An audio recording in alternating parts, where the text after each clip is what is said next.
All right, guys. So back with my fourth weekly BR Reanimator League. But before we start the league, I am going to show you the deck list that I'm planning to play after.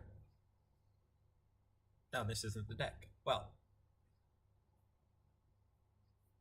I'll show you a little trick. You can drop, and you get your money back at 0-1, which I will do again after this because I will go back and play the full sideboard. Here's the list I'm gonna play after Assassin's Trophy comes out, which I think will be great for this deck because it'll make it so you don't have to concede to certain cards that you just can't really sideboard for, such as Containment Priest and Rest in Peace.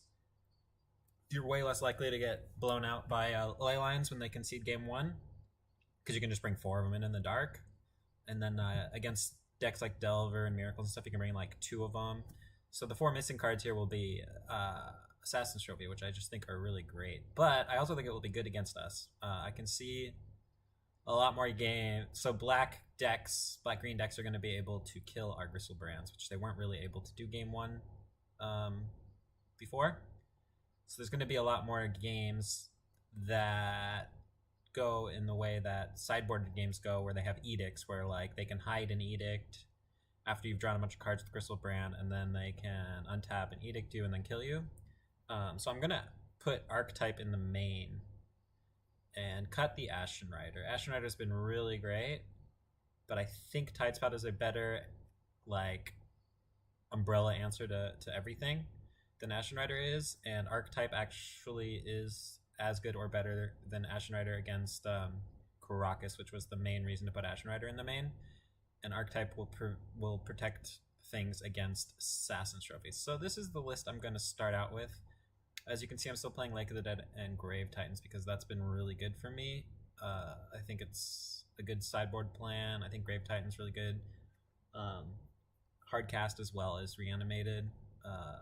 So I'm going to continue that. And I've also got a Carpet of Flowers and an Ancient Grudge because and a Coffin Purge, which are all new, because the Assassin's Trophy opens up some sideboard slots because it's just such a great answer to everything that we don't need more than four answers to like ley lines and things like that, or chalices. So I mean, I guess that's what the Ancient Grudge is, but the fact that this can be entombed for and this can be entombed for is why I have them as one ofs, and this is like going from 0 to 1 sideboard card for the mirror, and I actually think this is the best card in the mirror because it's pretty much discard proof, and you can tutor for it with an entomb, which is great. So back to dropping and getting my tickets back, and then rejoining with the exact same list as last week with the Lake of the Deads because they've been great. We'll be back for round number 1. I'll show you the list. Make sure it is the same one. Yep, same list as last week. It's been great. You know, this is a braid though. No, it's been pretty good. All right, well, we'll be back in a minute.